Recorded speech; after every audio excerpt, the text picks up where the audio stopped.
Vous êtes sur la panafricaine Medi 1, merci de nous rester fidèles, très heureux de vous retrouver pour votre émission Génération News, l'émission qui prend à cœur toutes les problématiques liées à la jeunesse, et l'émission évidemment qui donne aussi un petit peu ce tremplin à cette jeunesse qui représente l'avenir de notre magnifique continent pour exprimer leurs mots et ensuite mettre des mots, donc les mots MOTS, sur leurs difficultés. En parlant de difficultés, vous connaissez le principe de l'émission, scindée en deux parties. La première partie avec mes invités, nous allons faire un focus sur la critique. Est-ce qu'aujourd'hui on peut avoir une société sans critique? Pourquoi la critique est toujours mal perçue? Eh bien, des éléments de réponse en première partie d'émission avec mes invités du jour. Et en deuxième et dernière partie d'émission, nous allons parler des folies de grandeur. La folie de grandeur, le fait de se faire un petit peu plaisir. Pourquoi c'est considéré par beaucoup de personnes comme étant un défaut? Pourquoi le fait d'exposer son bonheur peut gêner l'autre? Des éléments de réponse en fin d'émission. Ils sont là sur ce plateau de Génération News. Ce sont des habitués, évidemment. Toujours un plaisir de vous recevoir, messieurs, sur le plateau de Génération News. Mamadou, vous êtes entrepreneur. Merci d'avoir répondu à l'invitation Génération News. Merci beaucoup, monsieur Régis. C'est toujours un plaisir. Plaisir partagé, on l'espère également pour Morel, entrepreneur également. Merci d'avoir répondu à l'invitation de Génération News. Toujours un plaisir de te recevoir sur ce plateau, mon cher. C'est toujours un plaisir, Régis. Et on termine la phase de présentation avec Moria. Moria, vous êtes étudiant en droit dans le domaine de la criminalité. On aura l'occasion, en tout cas, tout au long de cette émission, de revenir un peu sur cette formation. Merci d'être de nôtre aujourd'hui sur ce plateau de Génération News. C'était un plaisir, Régis. Les amis, nous allons tout de suite entrer dans le vif du sujet. Je l'ai souligné dans mon introduction, nous allons parler pour cette première partie, mettre un accent assez particulier sur la critique. Morel, je me tourne vers toi pour donner un petit peu le là de cette première partie d'émission. On parle de la critique, mais surtout son importance aujourd'hui dans la société. La question est simple, est-ce qu'aujourd'hui on peut vivre dans une société sans critique, sans la critique? L'impact, l'importance de ce point, on a envie de dire, aussi crucial. D'accord, Régis. Est-ce qu'on peut vivre aujourd'hui dans notre société sans critique? C'est une question pertinente et pour y répondre, rappelons d'abord c'est quoi la critique. Oui. La critique, c'est un comportement. C'est tout du moins un jugement émis sur un comportement, une performance ou bien les actions qu'un individu commet en société. Maintenant, alors, se demander est-ce qu'on peut vivre sans critique en société, on serait amené à dire oui. Mais dans quel cas? On parle alors de deux critiques. La critique comme étant constructive et la critique comme étant destructive. La critique comme étant constructive nous permet de nous améliorer. Et l'homme, depuis la nuit des temps, on sait, il enquête d'amélioration. On tend vers la perfection. Voilà, vers la perfection. Il enquête d'évolution. Donc, dans ce sens d'évolution et d'amélioration, on ne pourrait se passer de la critique. Car la critique, aussi bien l'autocritique que la critique d'autrui, quand elle est constructive, elle permet de s'améliorer. Mais dès lors qu'elle devient destructive, et on va le comprendre tout de suite, dès lors qu'elle devient destructive, elle tend à blesser. C'est plus des jugements émis sur les comportements d'autrui, mais de manière à blesser ces personnes. Et ça n'a pas un caractère à améliorer les performances ou encore la personnalité de quelqu'un d'autre. Et pourquoi on ressent toujours ce besoin-là, mon cher Moria, ce besoin de critiquer, ce besoin d'apporter la critique? Et pourquoi, à l'image de ce que Morel vient de souligner un petit peu, on a l'impression qu'il y a beaucoup de personnes qui sont un petit peu réfractaires à l'idée de recevoir une critique? Alors, c'est comme Morel pouvait le dire tout à l'heure, que la critique est importante dans une société dans la mesure où elle permet, n'est-ce pas, à cette dernière de s'améliorer. C'est pourquoi moi je veux dire qu'on ne peut pas vivre dans une société où on ne peut apporter une critique. Parce oui, que mais est-ce qu'on doit tout critiquer, loin de vouloir t'interrompre? Est-ce que c'est tout? Est-ce que c'est tous les éléments? Est-ce qu'on ne peut pas s'abstenir un petit peu d'apporter une critique? Est-ce que c'est surtout qu'il faut, à un moment donné, se prononcer? Non, mais quand c'est bien fait, on n'a pas besoin de critiquer. Moi, je pense plutôt qu'on doit critiquer lorsque la chose n'est pas bien faite. Parce que ça va permettre à cette personne-là qui a peut-être posé une action de s'améliorer, de chercher des compétences. Alors, maintenant, ce qui peut blesser, parce que vous avez soulevé ce point-là, ce qui peut blesser la personne, ce qui peut faire en sorte que les personnes soient réfractaires, c'est du fait que cela touche leur ego. Lorsque la personne reçoit la critique, comment est-ce que la personne prend cette critique? Est-ce que la personne le prend dans le sens où elle doit rechercher la meilleure version de soi, ou est-ce que ça touche l'ego de la personne pour dire ouais, oui, mais pourquoi il me dit ça, pourquoi, c'est moi qui l'ai fait, c'est mon argent, ce sont mes idées, j'ai pas besoin de ça. C'est là où le bas blesse en fait. Il y a également, pour le rejoindre, la manière de formuler la critique. Lorsqu'elle est bien formulée, généralement, elle ne blesse pas tant. C'est lorsqu'elle est mal formulée que ça blesse et qu'on est réfractaire justement à la critique, comme tu l'as si bien dit. Alors, vous êtes entrepreneur, mon cher Momodou, je pense que vous êtes chef d'entreprise également. La critique, j'ai envie de dire, c'est un facteur clé, en tout cas pour l'entrepreneur, le chef d'entreprise que vous êtes aujourd'hui. Comment justement vous arrivez à ce que, par rapport à ce que Morel vient de souligner, comment vous arrivez à formuler des critiques à l'endroit de votre personnel? Est-ce que il y a un côté un peu pacifique ou bien il faut parfois choquer pour emmener au changement? Super. Alors, c'est très important aujourd'hui la critique parce que moi, je dis qu'une vie sans critique n'a pas de sens en fait. C'est la critique qui donne du sens à notre vie. C'est ça qui donne véritablement une profondeur de ce que nous allons faire, de ce que nous allons entreprendre. Exactement. Aujourd'hui, cela nous permet de nous surpasser, cela nous permet aussi d'aller vers la perfection. Donc, je pense que nous sommes entrepreneurs, certes, mais c'est les critiques qui nous permettent aujourd'hui de nous perfectionner, d'aller de l'avant et d'innover. Parce qu'aujourd'hui, ce qui est important, c'est ce que vient de dire aussi Moria. Donc, la perception des critiques. Donc, comment nous pouvons effectivement l'interpréter. Aujourd'hui, ça touche l'ego. Et aujourd'hui, nous pouvons comprendre que l'ego a deux sens. Soit nous galvaniser, ou soit aussi nous permettre... Mais dans une zone de confort où on a l'impression qu'on se suffit et on n'a pas besoin de... Voilà, donc dans ce sens-là, les critiques, donc la manière de les percevoir est plus importante. Parce que s'ils nous permettent aujourd'hui d'aller de l'avant, de gagner en expérience ou de nous perfectionner, donc je pense que c'est quelque chose de très important dans notre société, même dans le milieu. Comment toi tu procèdes, je veux dire, quand tu as une critique à faire adressée à l'endroit d'un membre de ton personnel ou un collègue, comment ça se passe? Est-ce qu'il y a ce caractère, comme on dit, en aparté? Est-ce que tu appelles la personne, vous discutez, ou bien ça se passe par téléphone ou par mail? Est-ce qu'il y a ce contact physique ou comment ça se passe? Comment tu arrives à gérer ça? Oui, effectivement, d'habitude, je parle avec les gens donc d'une manière assez civilisée. Parce qu'il ne faudrait pas aussi parler n'importe comment ou critiquer n'importe comment. Donc ça, c'est un aspect aujourd'hui qui fait que la plupart des gens ne veulent pas accepter les critiques.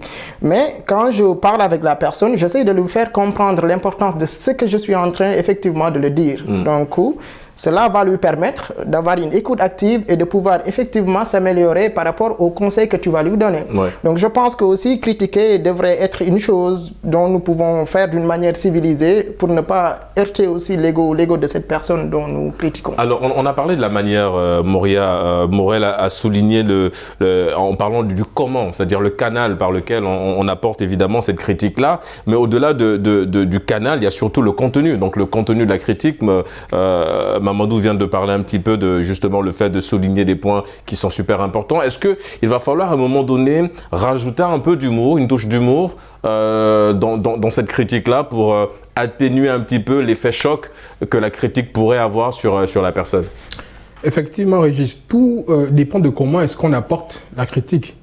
Il faut étudier l'aspect de la personne qui est en face de nous, comment il est. Quelle est sa personnalité et comment est-ce que je peux aborder cette personne. Est-ce que la personne qui est en face de moi, c'est quelqu'un qui est assez jovial? Et donc je le prends dans ce sens-là. Si la personne est assez tendue, c'est quelqu'un des traits en fait, c'est adapter la critique en fonction de la personne qu'on a en face. D'accord. Alors, on peut pas critiquer. Imaginez une personne qui vient à peine de poser une action, on va venir comme ça et pourtant ce que tu dis est vrai, mais la manière dont tu dis, comment il va le voir? Parce que tu vas dire, non mais c'est 45. Vous voyez bien comment... mais juste parce que c'est là la question, merci d'avoir emboîté le pas mon cher, parce que c'est là le timing. Justement, à quel moment on peut déclencher la critique? Est-ce qu'il va falloir attendre un petit peu ou bien c'est tout de suite? Est-ce que le tout de suite, ça ne peut pas heurter justement la personne et au point de se replier un petit peu? Est-ce qu'il faut attendre? Et s'il faut attendre, combien? Est-ce qu'il faut attendre que les gaffes s'enchaînent? Moi, je trouve qu'il faut attendre. D'accord. Parce que attendre te permet à toi, qui va apporter la critique, de prendre du recul et de mieux observer pour... de mieux agencer tes idées. La personne aura le temps de se calmer, sinon de se reposer un peu s'il est en action, par exemple. Et après, ça peut être par coup de téléphone, mais écoute, est-ce qu'on peut se voir à tel restaurant, on va prendre un petit verre. Et puis de là, tranquillement, on aborde le sujet, on discute, et puis voilà, mais tu sais, est-ce que tu pouvais peut-être faire comme ça, au lieu de faire ça, ça pouvait te... Voilà. Et le plus important, ce n'est pas seulement de critiquer, parce que le plus important, c'est de critiquer et de donner des perspectives de solutions par rapport à ça. Voilà, c'est ça, c'est critiquer et proposer. Voilà, parce qu'une critique sans proposition, elle est un petit peu vaine. Vaine, en fait. Ouais. Parce que c'est ça, c'est ce qui compte en réalité. Et ce qui, en réalité, va toucher la personne et va permettre à cette dernière de s'améliorer. Pour dire que bon, il y a Morel qui a eu à me dire un certain nombre de choses. J'ai pris note. Et il m'a proposé aussi une porte de sortie. Je vais essayer de voir comment l'emprunter et voir ce que je pourrais découvrir à la sortie. Mais Morel, comment expliquer aujourd'hui que la critique sur notre magnifique continent a pris une tournure assez péjorative? On a l'impression que quand on parle de critique, tout de suite, c'est un côté un peu sombre. Comment et pourquoi la critique en Afrique a une résonance négative? Bon, déjà, c'est... Peut-être on peut le dire ainsi parce que on peut l'analyser sous la forme de quelle émotion vient la critique qu'on fait. Parce qu'en fait, comme l'a si bien dit Moria, la critique, lorsqu'elle est mal faite, elle a tendance à vexer. Oui. Alors si on observe que la plupart des critiques qui sont faites dans le sens de blesser notre prochain, on sera réticent dès lors qu'on entend le mot critique. Et effectivement, c'est ça qu'on va constater dans la société. Oui. La plupart des critiques ne sont plus constructives, mais elles sont plutôt destructives, comme on le disait tout à l'heure. Elles ont tendance à blesser plus qu'à inciter à l'amélioration. Et comme on dit, pourquoi elles ont tendance à blesser? Parce que après la critique, il n'y a pas cette proposition de solution, comme tu l'as dit là. Ouais. Et dès lors, lorsqu'on on se contente de critiquer, puis de se retirer. Alors dès lors qu'on entend le mot critique et qu'on observe ces critiques-là dans la société, dès lors que l'on me parle de critique à mon tour, je serai réticent à l'idée de recevoir cette critique. Mais comme il a dit une fois de plus, tout dépend de la manière et de la forme que l'on emploie pour critiquer. Oui, parce qu'il faut préparer aussi la personne qui va recevoir. Oui, et c'est ce que Moria disait, en fait, il y a un gros travail, limite le chef d'entreprise, et bien celui qui s'apprête à formuler la critique, c'est un peu aussi un psychologue quelque part. Il faut analyser le comportement de la personne et savoir à quel moment le formuler. Mamadou, tu es chef d'entreprise, tu es également formateur, coach, parce que tu accompagnes également d'autres entreprises, aussi bien privées que publiques. Du coup, comment ça se passe? Est-ce que vous avez des activités qui vont dans ce sens-là, dans le sens de pousser les employés à accepter facilement les critiques sans forcément mettre en place des procédés qui vont désunir une équipe, parce que quand vous avez le procédé de la team building qui va dans le sens de construire une équipe solide pour avoir un effet multiplicateur sur l'entreprise, comment ça se passe? Est-ce que vous avez des activités justement pour faciliter cette compréhension de la critique? Effectivement, parce que d'habitude, la première des choses sur quoi on incite, c'est d'abord sur l'intelligence émotionnelle d'abord. Donc, il faudrait que dans nos formations, on essaye de faire comprendre aux autres, donc le sens de l'empathie aussi, de comprendre l'autre, de se mettre aussi à sa place. Donc, si on développe cette pleine conscience-là, on ne va pas effectivement utiliser des choses ou des mots qui vont heurter l'autre, effectivement. Donc, on essaye aussi de leur fédérer, de leur faire comprendre que chaque personne aussi a sa propre personnalité. Donc, il faudrait anticiper. Il faudrait essayer de comprendre d'abord qu'est-ce qui motive ces actions. Donc, essayer de ressentir aussi ces émotions. Mais si on arrive à développer cette compréhension, donc, ils pourront véritablement vivre ensemble, vivre en équipe, quel que soit l'état de l'autre. Donc, ils sauront véritablement comment se comporter, donc comment communiquer avec elle. Et dans ce sens-là, ce qu'on va observer, c'est qu'il y aurait une dynamique positive. Une cohésion. Une cohésion. Donc, je pense qu'il faudrait que les gens puissent comprendre donc, cet aspect-là. Donc, de développer cette empathie vis-à-vis de l'autre, essayer de comprendre ce qui motive ses actions. Et à ce moment-là, donc, on va essayer, effectivement, on arrivera à critiquer sainement et critiquer positivement pour permettre l'autre aussi de s'améliorer. Parce que je pense que c'est ça le but des critiques, qu'elles soient négatives ou positif, c'est de permettre à la personne donc, de s'améliorer et de devenir une meilleure version d'elle-même. Et c'est vrai que tout à l'heure, tu parlais du quotient, tu parlais de intellectuel, l'intelligence émotionnelle.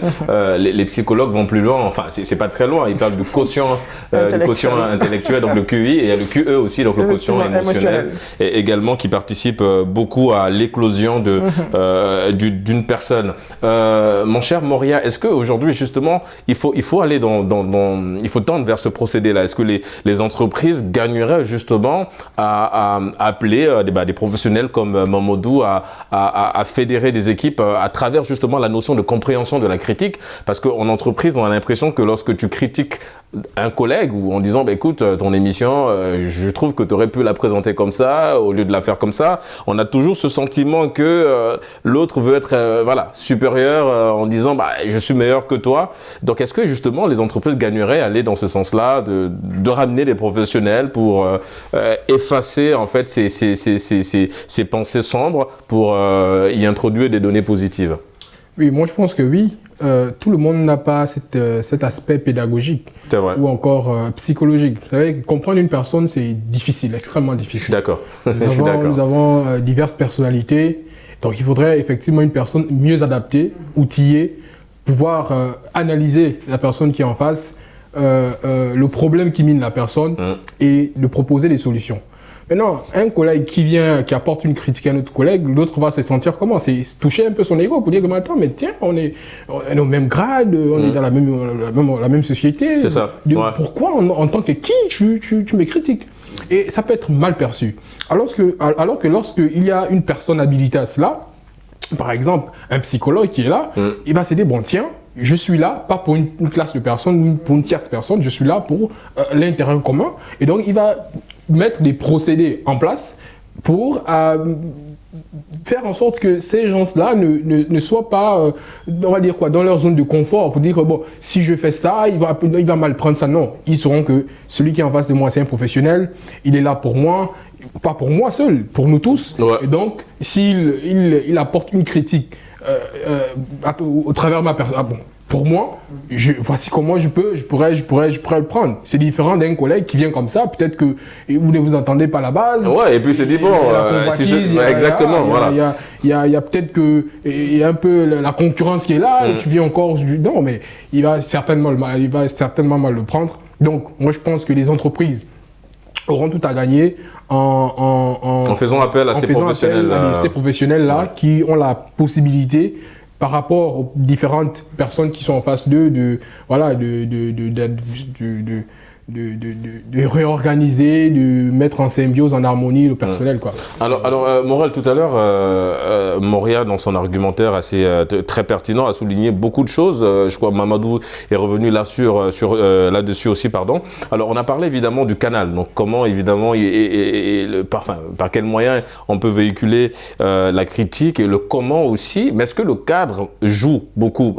Supposons les after-work, par exemple, les collègues qui se retrouvent après le boulot un vendredi et décident de se retrouver dans un endroit un peu plus ludique. Est-ce que le cadre aussi, ça facilite la critique ou ça facilite la compréhension de la critique?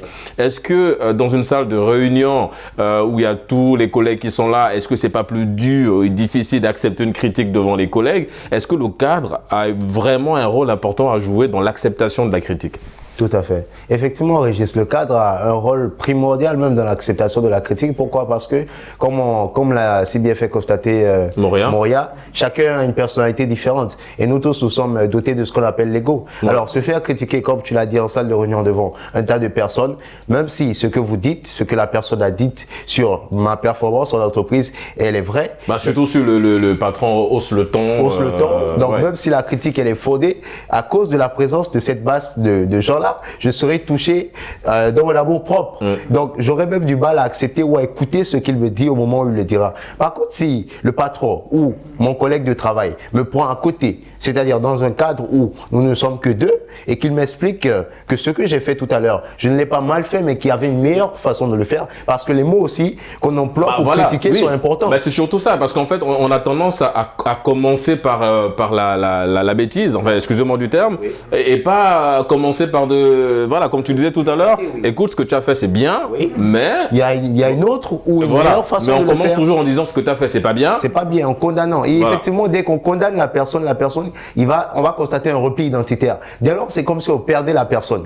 Dès lors qu'on la condamne, il y a beaucoup de gens qui ont ce comportement-là. Dès lors que vous les condamnez, vous les perdez. C'est-à-dire, tous les conseils que vous pourrez leur donner par la suite, ils ne vous entendent plus. Donc, il faut d'abord essayer de comprendre la personne qui est en face de vous et comment vous pouvez la cerner. Donc, une fois que c'est fait, il faut aussi comprendre le fait que critiquer ne se fait pas en public. On pourra tout dire ou on pourra tout essayer de tout faire accepter à une personne, mais la critique, lorsqu'elle se fait en public, elle touche l'amour propre et elle touche l'ego de la personne. Donc si la critique vise réellement à amener la personne à s'améliorer, il est mieux de la faire dans un cadre à part, c'est-à-dire amener la personne à côté et lui expliquer comment s'améliorer. Donc même dans le cadre d'un after work, comme tu le dis si bien Régis, il est vrai que l'on peut être dans une ambiance assez chill, assez décontractée, mais tu remarqueras déjà que dans une ambiance assez décontractée, on n'aime plus parler boulot.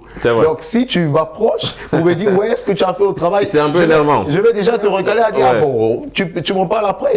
Donc, si déjà tu m'approches dans un after-work pour me conseiller à propos du travail, on ne sera pas déjà au clair à t'écouter. Il y a ce facteur. Il y a aussi un autre facteur qui fait que dans un after-work, il y a également d'autres collègues à côté. Donc, là encore, il faudra faire attention à la manière dont je vais t'apporter ces conseils-là devant les autres collègues.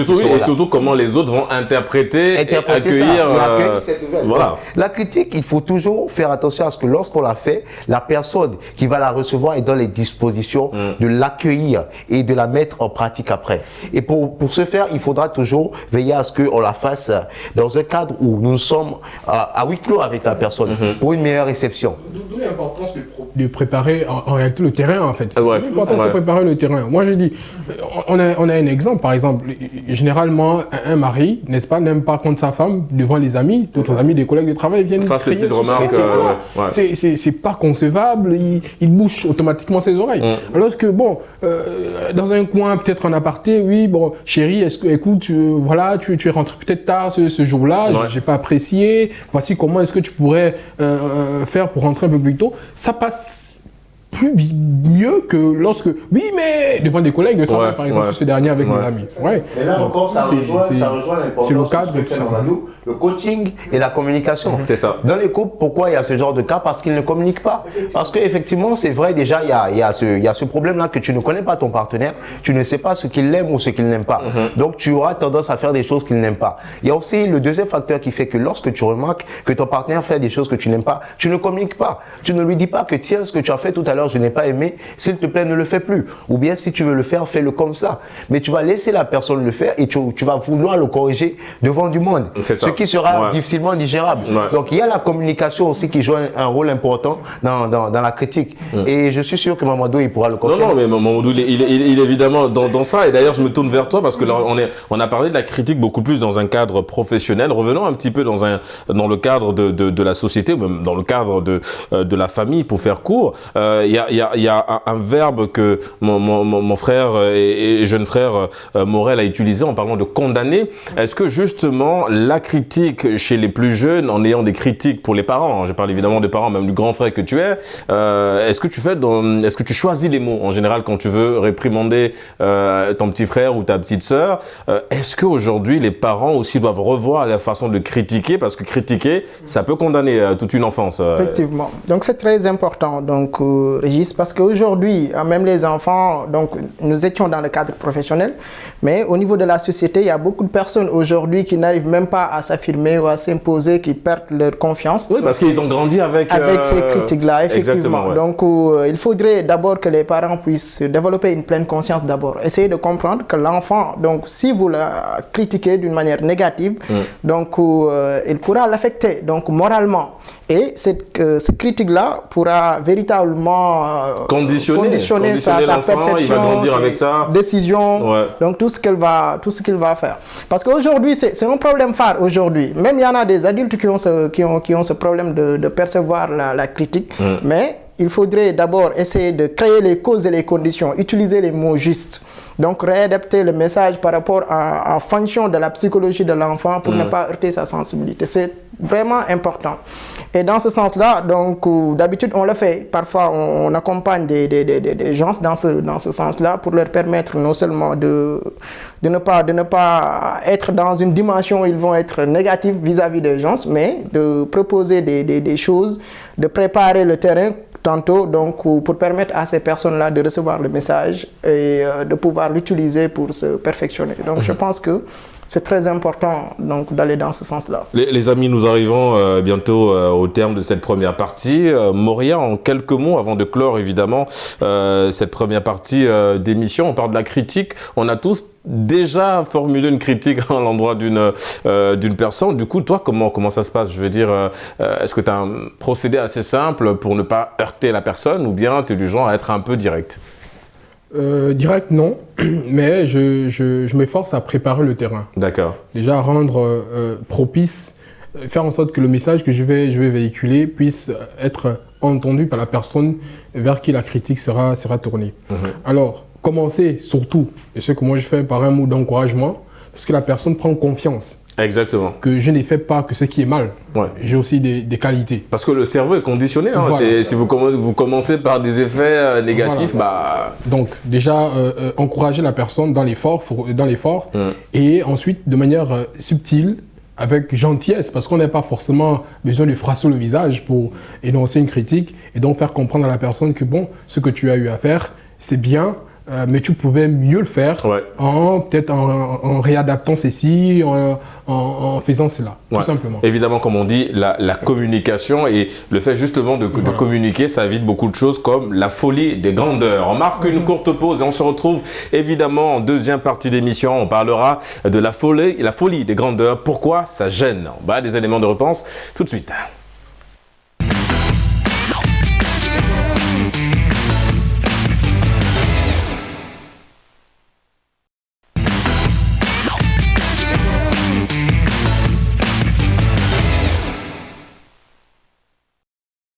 De retour sur Génération News pour la deuxième et dernière partie d'émission. Nous allons parler de la folie des grandeurs. Mon cher Moria, je me tourne vers toi. La folie des grandeurs, la définition déjà un petit peu de l'expression, avant évidemment d'entrer en profondeur.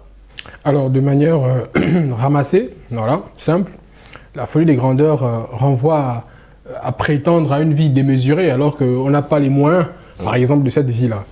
Alors, pourquoi aujourd'hui justement ça dérange? On a l'impression que lorsque tu vis un peu ta vie, entre guillemets, cette folie de grandeur a tendance à déranger et c'est perçu parfois comme un défaut. Bon, après, moi je veux dire, il y a deux cas.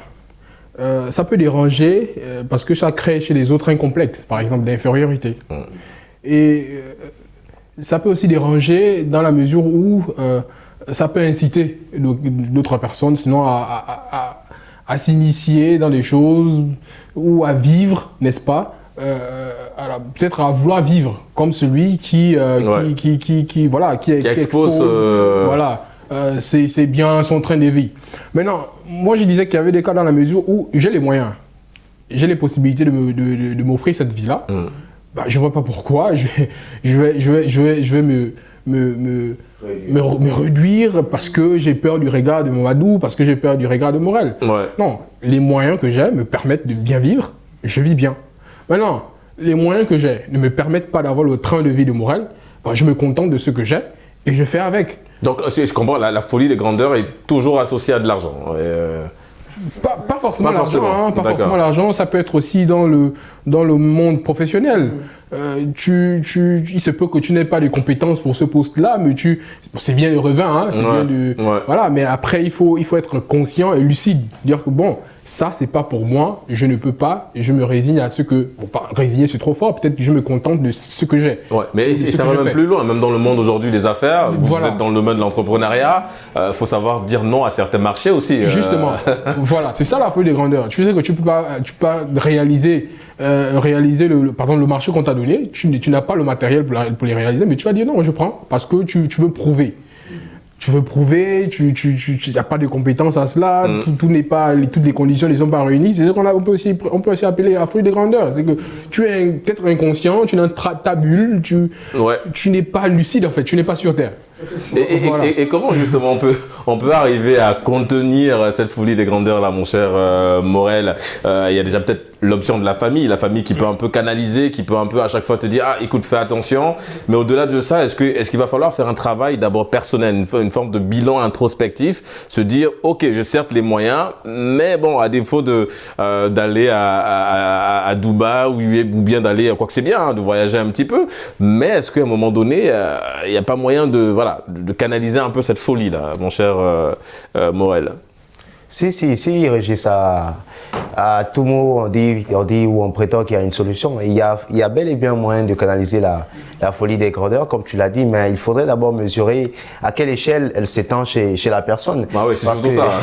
Parce qu'il y a des gens qui dépensent des milliards en une journée. Bon. Exactement. Comme l'a dit Moria, si la personne a les moyens de ce à quoi elle aspire, les dégâts seront moindres. Mais si la personne a cette prétention-là, à avoir des attentes irréalistes qui dépassent largement ses moyens, il faudrait voir dans quelle mesure canaliser cette folie des grandeurs-là. Est-ce que l'évolution de ce monde-là aussi nous pousse vers ça, vers la folie des grandeurs? Parce que tout à l'heure, Moria parlait du fait que, supposons que voilà, Moria a une très belle paire de lunettes, il a acheté sûrement à 200, 300, 400. Je veux avoir la même paire de lunettes, j'en ai pas les moyens. Je vais justement, comme il a dit, entrer dans des choses pas reluisantes pour obtenir cette paire de lunettes-là. Est-ce que quelque part aussi l'évolution de ce monde-là, ce monde 2.0, ce monde où on devient un petit peu individualiste, est-ce que tout ça aussi ne nous pousse pas un peu vers cette folie des grandeurs-là? On a l'impression que lorsqu'on réussit un petit peu, on veut montrer à tout le monde que j'ai réussi.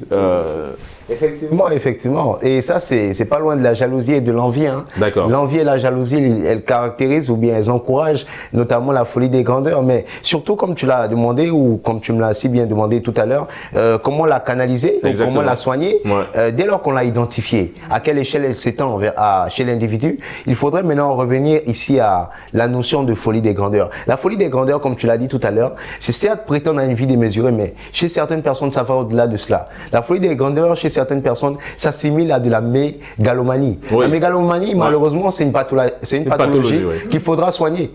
Rappelons-le, la mégalomanie, c'est quoi? C'est tout simplement ce besoin excessif-là de gloire et de puissance. Alors, certaines personnes sont mégalomanes. Comment le remarquer? Ils ont une surestimation de soi excessive. Ça, c'est vrai. Et ils ont également un orgueil excessif. Donc, chez ces personnes-là, tu auras tendance à vouloir canaliser leur besoin de gloire, leur besoin de s'affirmer, leur besoin de réussite. Mais tu ne le pourras pas. Pourquoi? Parce que c'est une tâche qui les coupe de confier aux professionnels. Donc, du coup, désolé de t'interrompre parce que c'est pertinent ce que tu dis, mais c'est pour s'accrocher à la thématique. Oui. En fait, si je comprends bien, aujourd'hui, c'est un défaut, la folie de grandeur. La folie de grandeur, certes, est un défaut, oui. D'accord. C'est un défaut dans la mesure où on a des attentes irréalistes et qu'on n'a pas les moyens de les réaliser. Mais attention, elle n'est plus un défaut lorsqu'elle nous encourage à atteindre des objectifs ambitieux que l'on peut bel et bien atteindre. Ouais. Donc la folie de grandeur peut être stimulée, comme elle peut être un défaut. Tout dépend de nos moyens, car elle se résume aux moyens dont dispose l'individu. Bah, du coup, Mamadou, la folie de grandeur, ça va, c'est beaucoup plus dans le rêve, dans l'aspiration. C'est très loin évidemment de dépenser pour dépenser, de montrer que je veux obtenir un pouvoir. Je pense que peut-être dans les cours que vous donnez dans les entreprises, il y a cette notion-là aussi de la gestion financière. Hein, et évidemment, c'est comme ça qu'on parle, de gestion financière. Du coup, oui, cette folie de grandeur-là, ça reste un point assez important pour vous aujourd'hui dans les cours, dans les formations que vous donnez?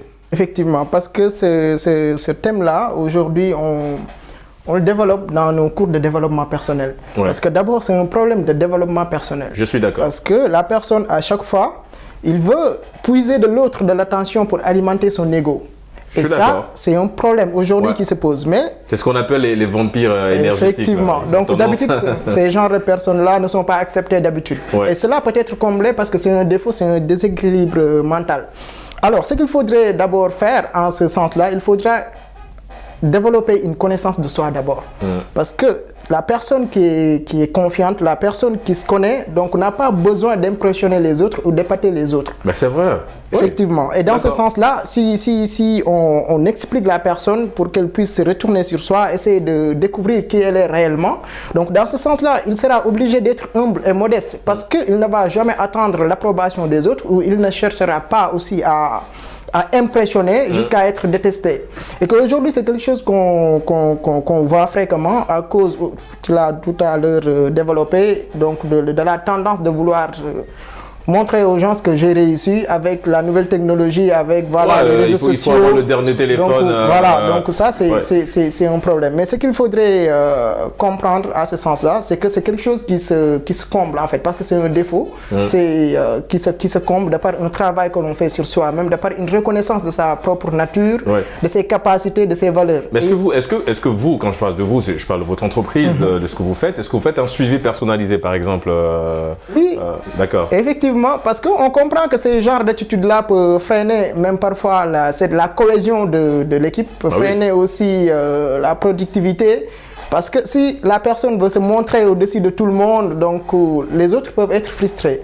Mais une fois leur faisant comprendre que cet aspect-là peut compromettre l'évolution de l'entreprise ou même l'évolution personnelle, donc ils vont avoir une prise de conscience et revenir sur terre et essayer de se comprendre, de se connaître, afin d'être modeste et de pouvoir effectivement exprimer sa dimension d'une manière assez civilisée. D'accord. Moria, je voulais rebondir sur un point bien précis. Je voulais revenir sur le fait que tu disais que l'évolution de la société peut être un facteur, n'est-ce pas, des folies des grandeurs. Moi, je vais dire non. Pourquoi non? Parce que je me dis que l'homme, avec grand H, il doit être, comment on appelle ça, doit avoir une personnalité et aussi des principes. C'est pour dire que si aujourd'hui Morel a une voiture de près de 400 millions de francs CFA, mais je m'assois, je regarde Morel. Morel, il est directeur général, je sais pas, d'une holding, je sais pas, et qui a un chiffre d'affaires assez conséquent, donc qui permet ce train de vie à Morel. Moi, je suis un instituteur. C'est pas pour dire que le métier est moindre, mais pour dire que bon, je n'ai pas les moyens de ma politique. Donc, je suis lucide, je suis conscient et je fais avec ce que je peux avoir. Ceux-là qui vont dans le sens de dire que bon, je peux m'offrir cela et voilà, moi je me dis que c'est là fait naître d'autres facteurs, des gens la convoitise, la jalousie, le moi intérieur. Moi aussi, il faudrait aussi que je prouve. Je dois prouver aussi comme Morel prouve que je suis capable d'un certain nombre de choses. Et malheureusement, on s'embarque dans des situations. Donc moi je veux dire que non, c'est pas tant l'évolution de la société, mais c'est d'abord nous-mêmes, notre orgueil à nous, à vouloir prouver aux autres que nous sommes aussi capables. Ouais, mais est-ce que je pense qu'en nous on a ce petit côté-là, ce petit côté un peu fou, où parfois en fait on vit d'abord pour nous, mais on a l'impression que justement cette façon de vivre dérange. Est-ce que systématiquement on doit changer? Parce que tout à l'heure dans ton argumentaire en début d'émission, tu parlais du regard de l'autre que je ne peux pas moi m'empêcher de vivre par procuration, parce que il y a l'autre qui doit regarder et s'il n'est pas d'accord, donc je dois changer. Est-ce que tout ça aussi ça ne bloque pas un peu certaines choses? On a le droit de vivre tout simplement, mon cher Moria. Non, mais tout à fait, on a le droit de vivre. C'est comme je pouvais dire que j'ai les moyens. Oui. Je m'offre ce que mes moyens me permettent de m'offrir. Oui. Je n'en ai pas, je me contente de ce que je peux avoir avec mes moyens. Maintenant, je ne veux pas me contraindre ou restreindre ma vie parce que j'ai peur du regard de Mamadou. Mais que va penser Mamadou si j'expose ma voiture à 4 millions de francs CFA? Oui, il y aura toujours des jugements. On va se dire, tiens, il a le melon, il a pris la grosse tête. Mais ça, voilà pourquoi je pouvais dire que ça entraîne un peu la convoitise et la jalousie. Parce que quelqu'un qui est lucide, qui est conscient, il va se dire que bon, notre travail. Mais est-ce que dans ce cas-là, on ne s'expose pas, est-ce qu'on ne se met pas en danger justement en montrant cette forme de réussite-là? Parce que ça, tu l'as dit, il y a de la jalousie, et la jalousie, ça peut pousser à l'extrême, il y en a qui vont plus loin. C'est comme dire à un homme marié de cacher sa bague de mariage. Mais bien sûr, on est marié, et on met les signes ici pour montrer à tout le monde qu'effectivement, vous voyez, je suis marié. Oui. Donc, cacher ça, c'est vivre aux dépens des autres, c'est vivre pour les autres. Et on est humain, on ne vit pas pour les autres, on vit pour soi, on construit sa vie. Maintenant, à chacun de se donner les moyens, les possibilités d'avoir aussi la vie que j'ai, tout simplement. On a parlé de pathologie, parce que justement, Morel, tu parlais de pathologie, et évidemment, quand on parle de pathologie, tout de suite, on ramène un peu l'aspect médical là-dessus, parce que réellement, on peut arriver à atténuer, on peut arriver à soigner un petit peu, entre guillemets, cette folie de grandeur. Bon, Régis, la question, il faudra la poser à un professionnel. parce que moi j'ai l'impression qu'on a tous ce petit côté fou en nous. On a tous ce petit truc où on veut montrer que bon, en général on le fait pour nous, on se fait plaisir, mais ça peut toujours heurter ou choquer telle personne. On a l'impression qu'aujourd'hui, en fait, même quand tu arrives à un niveau où tu dois réussir, il faut pas le faire, faut pas montrer. Ou même quand tu réussis et que tu as des millions et que tu ne montres pas aux gens que tu as ces millions-là, la critique est toujours là. Pour s'accrocher à la première thématique, on a toujours l'impression qu'on se dit mais pourquoi il ne montre pas aux gens qu'il a de l'argent et tout le reste. Donc je pense que là aussi ça renvoie à l'éducation. Tu l'as souligné mon cher Mamadou. Prenons le cas par exemple de Sadio Mané. Il a reçu énormément de critiques. Vous vous souvenez de cette photo où il avait son téléphone à la pomme qui était cassé et on se dit mais attends, le monsieur il touche des milliards par mois mais il est dans l'incapacité de changer un téléphone qui coûte pour lui, on va dire l'équivalent de 1000 francs, quoi. Mais justement, parce que les gens ne comprennent pas, ils se disent, mais il a de l'argent, pourquoi il se prive, pourquoi il ne se fait pas plaisir? Son mariage récemment, ça fait polémique aussi sur les réseaux, beaucoup ont critiqué le fait qu'il soit allé se marier avec, ça c'est selon, mais le fait que la mariée soit un peu jeune, ça a soulevé beaucoup de choses, mais ce que les gens ne comprennent pas, c'est qu'il y a une préparation derrière, il y a eu beaucoup de choses, il a attendu qu'elle soit majeure pour justement se marier avec elle, et puis respecter les principes aussi de la religion. Mais ça, c'est un autre débat. Donc, effectivement, que là encore, on a l'impression que la folie des grandeurs, c'est la société qui nous l'impose, c'est l'autre qui arrive à nous dire, écoute, tu as de l'argent, il faut montrer que tu as de l'argent, tu as réussi, il faut montrer que tu as réussi. Mais évidemment, là, ça pose le problème de l'entourage. Donc, on peut également soigner ça avec l'entourage, avec l'éducation. Mais en parlant de pathologie, est-ce que le fait de se faire suivre par un psychologue, par exemple, peut nous aider à réduire cette envie, ce train de vie-là, pardon? Tout à fait, Régis. Parce que pourquoi lorsqu'on parle de pathologie, on est tout de suite orienté vers un psychologue? Parce que ce sont ces experts-là qui ont étudié la question. Ils ont étudié la question de, on peut dire, chaque pathologie et ils ont étudié les causes, les conséquences et également les solutions pour traiter ces pathologies-là. Ouais. Et ayant étudié ces pathologies-là de fond en comble, ils sont allés exactement à la source des problèmes et voir comment est-ce que chez l'individu ou chez la personne, on peut la régler. Et tu as parlé d'entourage également pour régler la question de mégalomanie, pour régler la question de folie des grandeurs. Tu as tout à fait raison. Pourquoi? Parce que on va constater quelque chose, c'est que lorsque tu as une certaine folie des grandeurs, tu auras cette ambition démesurée là de côtoyer une classe sociale qui n'est pas la tienne. Justement. Et effectivement, en côtoyant cette classe sociale qui n'est pas la tienne, mais tu dois suivre le train. Hein, tu vas suivre le rythme. Et tu vas, comme on le dit dans le jargon, tu vas te faire mal et tu vas te faire très mal. Ouais. Parce que comme si bien fait constater Moria avec son exemple de tout à l'heure, lorsque j'ai mon ami qui a une voiture de 400 millions et moi avec ma modeste voiture de 4 millions, je ne vais pas dormir sur mes deux oreilles tant que je n'aurai pas une voiture similaire à la sienne. Et même lors de nos échanges, lors de nos débats, on n'aura pas tendance à parler de la même thématique. Même sujet, oui, même sujet, parce que lorsque moi j'évoque un sujet de 200 millions, toi tu as une problématique de 2 millions. Et là, ça crée une frustration déjà chez la personne. Ouais. Alors, il faudra essayer pour résoudre le problème de circonscrire la personne à un entourage qui lui correspond. C'est-à-dire quoi? Lorsque une personne est amenée à côtoyer une classe sociale qui n'est pas la sienne, il faut déjà ramener cette personne-là dans un entourage où il pourra revenir, c'est-à-dire ramener les pieds sur terre, c'est-à-dire lorsque on le mettra en circonstance ou dans un milieu où ses amis ont le même train de vie que lui, il ne se sentira pas réduit. Il n'aura pas besoin de cette affirmation-là de la société. Il n'aura pas besoin de se faire reconnaître par ses pairs. Pourquoi? Parce que tous ses amis ou bien l'entourage dans lequel il sera aura le même train de vie que lui. Et je vais terminer en citant ce proverbe qui dit qu'on est la moyenne des 5 personnes de notre entourage. Alors, si réellement on est la moyenne des 5 personnes de notre entourage, si je suis dans un train de vie modeste et moyen, c'est que mon entourage est modeste et moyen. Alors, pour rechercher l'affirmation de cet entourage modeste et moyen-là, je n'ai pas besoin de grandeur, je n'ai pas besoin de m'affirmer mais de manière démesurée, mais j'ai juste besoin de m'affirmer de manière à hauteur de mes pairs. Ouais, comme disait Youssoupha, c'est faire des petites choses avec grandeur. Avec grandeur. Donc, alors oui, l'entourage est bel et bien une solution pour soigner cette folie des grandeurs-là. Mais non, mais Moria, ça va, la folie de grandeur, tu ne l'as pas. Et moi, pour le moment, tu arrives à bien gérer ça. Non, moi, après, moi, je suis lucide. Je suis complètement lucide, j'ai les pieds sur terre. Ouais. Pour l'heure, les moyens dont je dispose ne me permettent pas d'avoir le train de vie de Mamadou. Je me contente de ce que j'ai. C'est aussi ça, et je pense que c'est l'éducation, peut-être que Sadio Mané a reçu. Il a été très bien éduqué. C'est ça qu'aujourd'hui, malgré les milliards, qu'il a, il peut se contenter de ce qu'il a. C'est pas pour dire qu'il n'a pas les moyens de s'offrir cela, mais il a été très bien éduqué, il est lucide, il a les pieds sur terre. Il est très réaliste. Voilà, il est réaliste, tout simplement. Maintenant, les autres qui veulent se faire affirmer, se faire accepter par la société, pour dire que bon, voici, moi aussi je peux, j'ai les moyens de prouver, l'arrivée c'est devant, comme pouvait dire Morel. Et là, mais vraiment, on revient sur on insiste encore, mon cher Mamadou, sur le principe de l'éducation.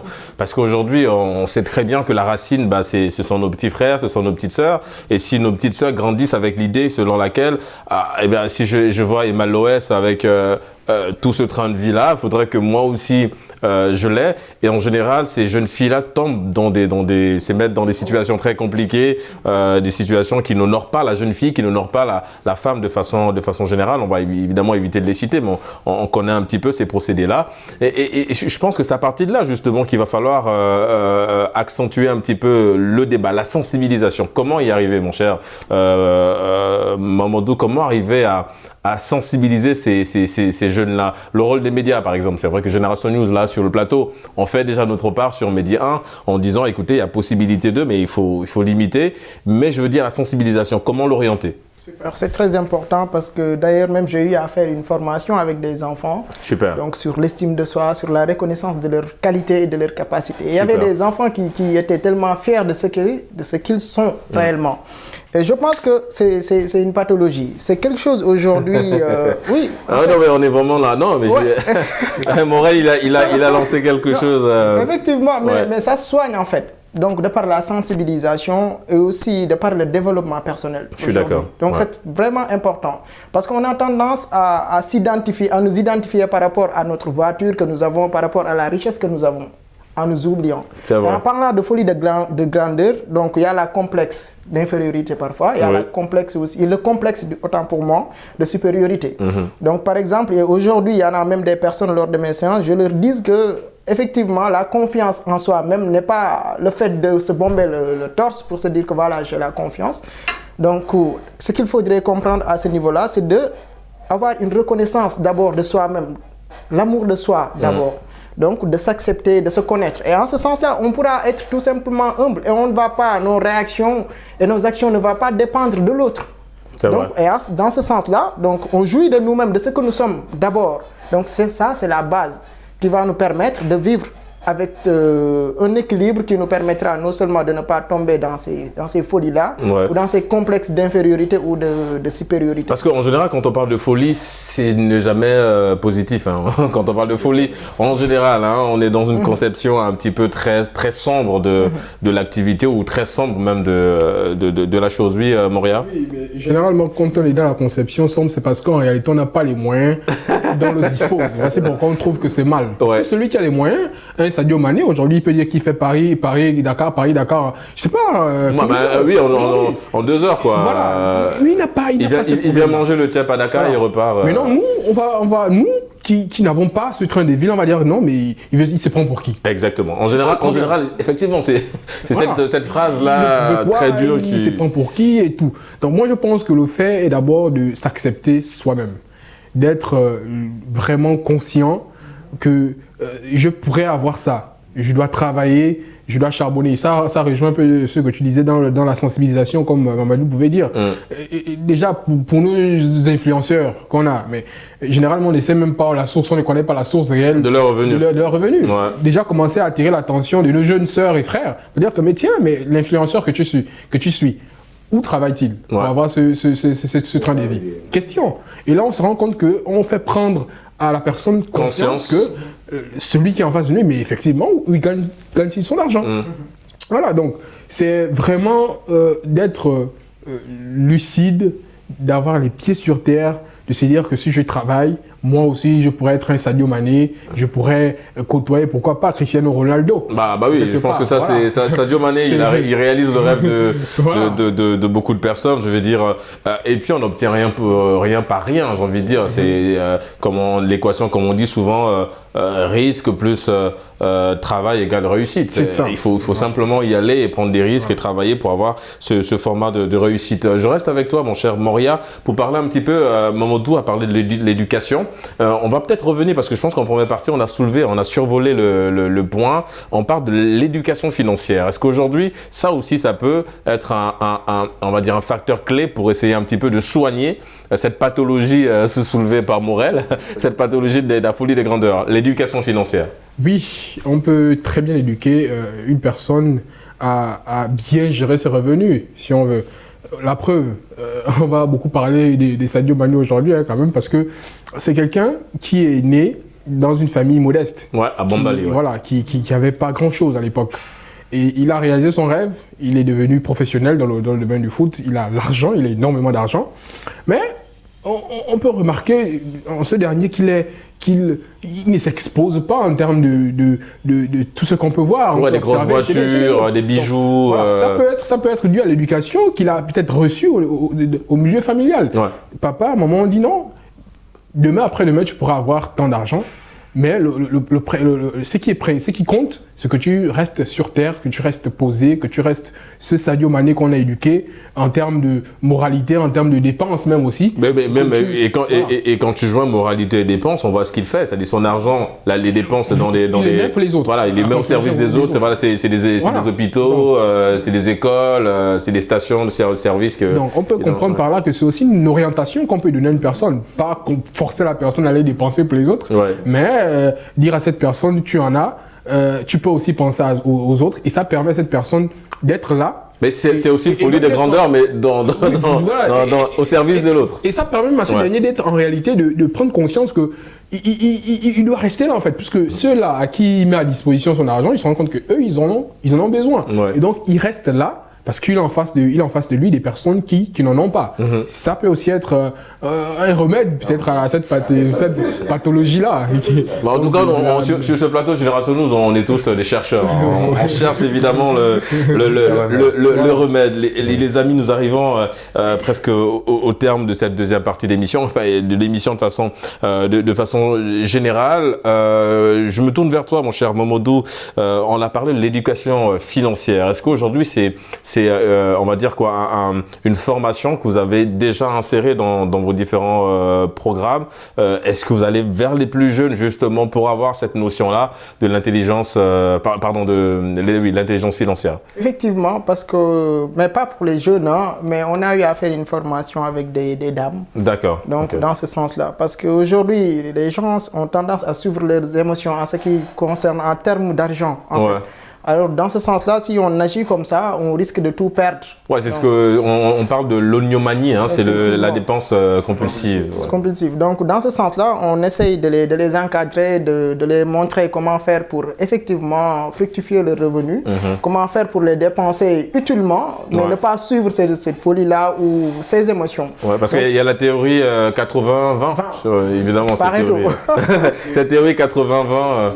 Il y a même un grand, comment il s'appelle, Nicolas Fouquet, qui était le grand argentiste du roi Louis XIV. Ouais. Voilà, en voulant trop prouver à ce dernier, mais ce qui a entraîné en réalité sa chute. Ouais. Donc on se rend compte que plus on veut vivre sous la pression de la société, plus on veut vivre selon ce que l'on voit.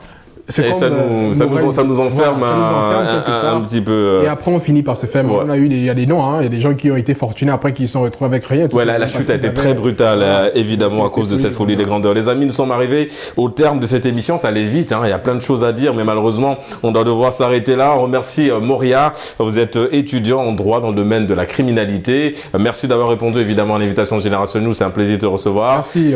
Momodou, vous êtes entrepreneur. Merci d'avoir effectué des placements sur les plateaux, le plateau de Génération News Média. Merci d'avoir participé à Génération News. Morel, entrepreneur, merci d'avoir répondu à l'invitation de Génération News. Merci à toi, Régis. Les amis, vous l'aurez compris, c'est la fin de cette émission. Merci de l'avoir suivi. On se donne rendez-vous samedi prochain pour d'autres thématiques liées à la jeunesse. Et d'ici là, n'oubliez pas, quoi qu'il arrive et quoi qu'il advienne, gardez le sourire en compagnie de nos programmes.